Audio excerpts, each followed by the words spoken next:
High school वाले बच्चे थोड़ा इस वीडियो को अच्छे से देखेंगे और मैं उनसे कहूँगा कि वो अपने मित्रों के पास भी बच्चे को बता रहा हूँ, देखो रटना तो मत, 14 दिन तुम्हारे पास है बेटा, रटना मत, और मैं तुमको जैसे बता रहा हूँ तुम वैसे करके जाना। नमस्कार, आप देख रहे हैं सूर्यभान एक्सप्रेस एजुकेशनल न्यूज और मैं हूँ राहुल कुमार द्विवेदी। आज हम आ गए हैं NKPY कोचिंग सेंटर कटहरी बाग में, जिसके डायरेक्टर हैं नीलेश पांडे जी, और आज हम करेंगे खास वार्ता। जैसे आपने चुनावी सरगर्मी को देखा, आस्था से जुड़े वस्तुओं को देखा, आज हम बोर्ड परीक्षा से रिलेटिव प्रश्नों को हम पूछेंगे कि कैसे करें तैयारी। जी हाँ, तो सबसे पहले सर आपका स्वागत है हमारे न्यूज़ चैनल। जी नमस्कार, मेरा नाम नीलेश कुमार पांडे और मैं राहुल जी को और सत्येंद्र कुशवाहा जी को धन्यवाद देना चाहता हूं, जिन्होंने बच्चों के लिए इतना सराहनीय कार्य किया और चूँकि वहां से मेरे पास आए और बच्चों के हित के लिए ये लोग कार्य कर रहे हैं। और साथ ही साथ यूपी बोर्ड परीक्षा में जो छात्र बैठ रहे हैं उनके लिए हमारी तरफ से शुभकामनाएँ हैं। सर जैसे परीक्षा 24 मार्च से शुरू होगा, उसमें बच्चे बड़ी तैयारी कर रहे हैं, मजबूती के साथ तैयारी कर रहे हैं, तो आपके पास कोई ऐसा विकल्प है जिससे बच्चे मतलब ज़्यादा अपने आप को हरासमेंट, अपने शरीर को हरासमेंट न समझते हुए, अधिक ऊर्जा का प्रयोग न करते हुए बहुत बेहतरीन तैयारी करने का कार्य करें, ऐसा कोई विकल्प है आपके पास? जी सर, विकल्प तो है, विकल्प बहुत से हैं। क्योंकि मैं आपको बता दूं, जैसे हमारे पास बच्चे आते हैं 10th के पढ़ने के लिए और 12th वाले जब भी आते हैं तो बच्चे हमसे कहते हैं कि सर जो भी आप पढ़ाते हैं, चूँकि यहाँ तक तो हम लोग को समझ में आता है लेकिन घर पे जाते हैं तो भूल जाते हैं। तो उन बच्चों से मैं कहना चाहता हूँ कि बताइए, अगर घर पे वही बच्चे जब मूवी देखते हैं या घर पे कोई अनर्गल कार्य करते हैं, वो पूरा ध्यान से उस कार्य को करते हैं। जब भी वो मूवी देखना शुरू करते हैं तो किसी से परमिशन नहीं लेते हैं, वह किसी से पूछते नहीं है घर पर या अपने टीचर से या माता पिता से क्या हम मूवी देखें या ना देखें। लेकिन यहाँ पे जब आते हैं पढ़ने के लिए तो बच्चे हम लोगों से कहते हैं कि सर जो भी पढ़ाया जाता है यहाँ तक तो समझ में आता है, लेकिन घर पे हम लोग जाते हैं तो भूल जाते हैं। तो उन बच्चों से मैं कह रहा हूँ कि देखो, तुम मूवी को अपने जीवन से काफ़ी ज़्यादा लगाव रखते हो, यानी जोड़ते हो। जब भी मूवी देखना शुरू करते हो अपनी पूरी केंद्र, अपनी पूरी फोकस को केंद्रित करके मूवी को देखना तुम शुरू करते हो।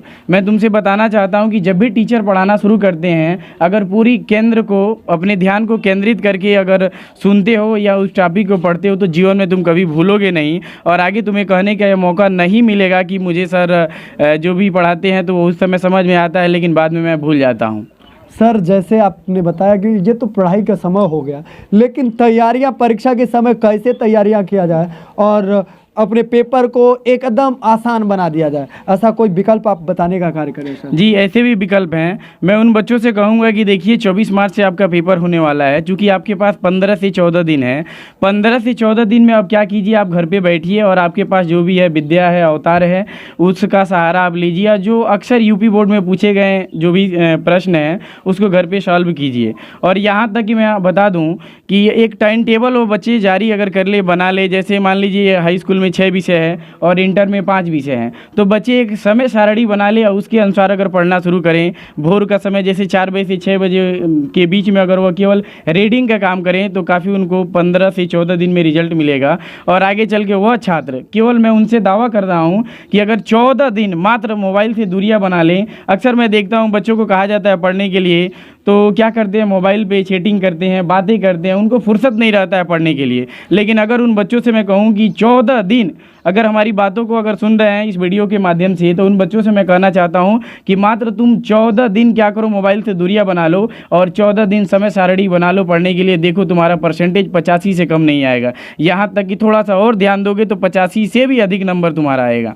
बच्चे जो होता है तैयारियां बहुत जल्दी करना शुरू कर देते हैं। जैसे कई लोग परीक्षा के पीरियड से पहले, कई लोग कुछ बच्चे जो हैं बाहर चले जाते हैं, फार्म फिलअप कर देते हैं, उसके बाद से चले जाते हैं और तैयारी, जैसे परीक्षा 10 दिन होता है, आ जाते हैं और परीक्षा जब देते हैं तो परिणाम कुछ अलग आ जाता है और कहते हैं कि हम तो मतलब परिणाम कुछ और खोज रहे थे, परिणाम कुछ और मिल गया। इस संबंध में आप क्या कहना चाहेंगे? तो जी जाहिर सी बात है, जो जितना मेहनत करेगा रिजल्ट उसको उतना ही मिलेगा। क्योंकि जो बच्चे, मैं आपको बता दूं, जो रेगुलर पढ़ता है और पूरे सिलेबस को जब टीचर पढ़ाना शुरू करते हैं और पूरे सिलेबस को देख लेता है, तो मेरा मानना है, मेरा दावा है कि अगर रेगुलर क्लास किया है तो जीवन में कभी असफल हो ही नहीं सकता है। क्योंकि जब भी मैं अपनी थोड़ी सी सी कहानी मैं बता दूं। जब जैसे मैं जब भी पढ़ता था और टीचर हमारे पढ़ाते थे तो मैं रेगुलर क्लास करने के लिए जाता था। यहाँ तक कि रटने वाला काम तो जीवन में मैं आज तक कभी किया ही नहीं हूँ। आज भी मैं जब बच्चों को पढ़ाता हूँ, क्लासेज लेता हूँ, तो मैं उन बच्चों से कहता हूँ कि देखो रटना मत, क्योंकि रटंत विद्या जो होती है बहुत जल्दी भूल जाया जाता है। और बच्चों को जो भी मैं फार्मूले बताता हूँ उस फार्मूले से संबंधित परिभाषाओं को कैसे तैयार किया जाता है वैसे बता देता हूँ। अब सोचिए, आप ही बताइए, आपने कहा कि बच्चे चूँकि नॉमिनेट करा लेते हैं, एडमिशन करा के बाहर चले जाते हैं, उसके बाद वो आए और उसके बाद वो सोचे कि हमारा रिजल्ट 85 आए, 75 आए, तो यह कभी संभव नहीं है कि अगर आए बाई द वे अगर आ भी जाता है जैसे तैसे नकल की अगर कोई प्रक्रिया पैसा दे के उनके पास आ भी जाता है परसेंटेज, तो मैं उन बच्चों से कहूँगा कि वो जीवन में कभी सफल नहीं हो सकते। वही बच्चा सफल होगा जो रेगुलर क्लास करता है, क्योंकि जब एग्ज़ाम होता है तो बच्चा जो रेगुलर पढ़ा है वो क्या होता है कि उसमें से प्रश्न जब आता है तो बच्चा अपने आईक्यू लेवल का प्रयोग करके और उसको बनाकर, अगर याद नहीं है तो फिर भी अपने आईक्यू के हिसाब से बनाकर लिखना शुरू कर देता है और बच्चे को उचित रिजल्ट मिलता है। कुछ बच्चे जो हैं तैयारियां तो बड़ी मतलब बिजोड़ करते हैं और बिजोड़ करने के बाद से उनको एक डर भय पैदा होता है। जैसे राम जी का जब शादी होने वाला था तो स्वयंवर में सभी राजा लोग 10,000 राजा लोग धनुष तोड़ने के लिए तैयार थे। तो वैसे राजा जैसे वहाँ के नर और नारियों के बीच में ये संदेह उठ गया था कि धनुष टूटने वाला नहीं है। ऐसे ही लगता है बच्चों का कि लगता है कि हम हाई स्कूल पास नहीं होंगे, इंटर पास नहीं होंगे। इस संबंध में आप क्या कहना चाहेंगे? जी, मैं बताना चाहूँगा, तैयारियां तो करते हैं जी, मैं बताना चाहूँगा उन बच्चों को कि डरने की कोई बात नहीं है। जैसे जब भी बच्चे आते हैं पढ़ने के लिए यहाँ पे, तो मैं क्या करता हूँ, जैसे उन बच्चों को पहले मोटिवेट कर देता हूँ। हाई स्कूल वाले बच्चे थोड़ा इस वीडियो को अच्छे से देखेंगे और मैं उनसे कहूँगा कि वो अपने मित्रों के पास भी शेयर करेंगे। ये मैं बताना चाहूँगा हाई स्कूल के बच्चों को ज़्यादा तौर पे। इंटर वाले तो बच्चे चूँकि यूपी बोर्ड में बैठ चुके हैं, हाई स्कूल में एक बार बैठ के तब वो इंटर में बैठेंगे, तो हाई स्कूल वाले बच्चों को मैं कहूँगा कि डरने की कोई बात नहीं है। सबसे पहले जब आप एग्ज़ाम देने के लिए जाते हैं तो बच्चे नर्वस हो जाते हैं, वो काफ़ी डर जाते हैं, उनको समझ में नहीं आता है कि आगे चल के वो क्या करेंगे। यहाँ तक कि वो बेचारे बच्चे रात भर पढ़ते हैं, आज यहीं सुबह जाते हैं परीक्षा हॉल में, या जब टीचर बंधु जब उसको देते हैं पेपर तो अपने माथे से 2 बार टेकता है, टेकने के बाद अच्छे तरीके से देखता है और देखने के बाद जो भी रटा रहता है रात में भूल जाता है, लिख नहीं पाता है। मैं उन बच्चों को बता रहा हूँ, देखो रटना तो मत, 14 दिन तुम्हारे पास है बेटा, रटना मत। और मैं तुमको जैसे बता रहा हूँ तुम वैसे करके जाना। एक बार पूरे सिलेबस को रिवाइज कर लेना, बेशक तुम्हें नहीं आता है, मैं तुम्हें बता रहा हूँ, एक बार पूरे सिलेबस को रिवाइज कर लेना, कहानी की जैसे पढ़ लेना, उसके बाद रटने की कोई ज़रूरत नहीं है। और हाई स्कूल वाले बच्चों को मैं बता दूं, सबसे पहले तुम जाओगे तो क्या करना है मेरे भाई, जो मेन प्रिंट आएगा फ्रंट पेज भरने के लिए सबसे पहले रोल नंबर तुम्हें भरना है। फिर देखना अंकों में आता है, शब्दों में लिखने के लिए आता है और उसमें पाली आता है। और हाई स्कूल वाले बच्चे जैसे उसमें लिखा रहता है कि आप कौन सी पाली में पेपर दे रहे हैं, तो आपको लिखना है कि हाई स्कूल वाले बच्चे हमेशा प्रथम पाली में पेपर देते हैं और सेकेंड ईयर के जो बच्चे 12वीं क्लास के होते हैं वह द्वितीय पाली में देते हैं। उसके बाद दिन भी आपको लिखना होता है कि कौन से दिन हैं, माने कौन से दिन आपका पेपर है, और भी बहुत से आएगा भरने के लिए। तो उन बच्चों को मैं कहूँगा नर्वस मत होना, नहीं आता है तो कोई दिक्कत नहीं है, छोड़ देना, सहायक टीचर जो होते हैं वो ज़रूर बताएंगे। अगर गलत भरोगे तो कापियाँ जब जांच करने की बारी आती है तो वह टीचर जब कापी तुम्हारा उठाता है और फ्रंट पेज ही चूँकि गलत भर देते हो तो तुम्हारी कापियाँ हे दृष्टि से देखता है और उचित मूल्यांकन वह करता नहीं है। और मैं ये पूछना चाहता हूँ आपसे, जैसे परीक्षा पीरियड जो होता है उस पीरियड में मतलब क्लासरूम में कक्ष होता है, उस कक्ष में क्या क्या लेके जाना चाहिए और किन चीज़ों पर बैन है?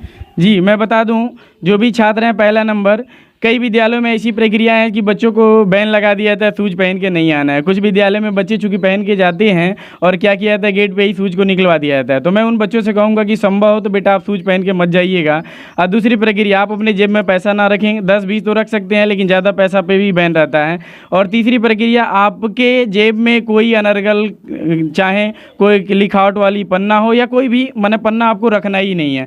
सामग्री देखिए एग्जाम में आप लेके जाएंगे, स्केल लेके जाएंगे, कलम तो आपके पास रहेगा ही। बाकी एक बार बता दूं, बहुत से ऐसे बच्चों के साथ होता है, पेपर देने के लिए बैठते हैं और डेस्क सही नहीं मिलता है, उनको लिखने में बड़ी दिक्कतें होती है। तो उन बच्चों से मैं कहूँगा अगर संभव हो तो गस्टर लेके जाना, नहीं तो बाद में आगे तुम्हें बड़ी परेशानियाँ होगी। इसमें लज्जा की कोई बात नहीं है, क्योंकि हाई स्कूल में बच्चे आ गए हैं और कुछ बच्चों को लगता है कि अरे मैं गट्ठर लेके जाऊँगा। मैं तुम्हें बता दूँ, मैं स्वयं हाई स्कूल में गट्ठर लेके जाता था और उस पर मैं पेपर दिया हूँ।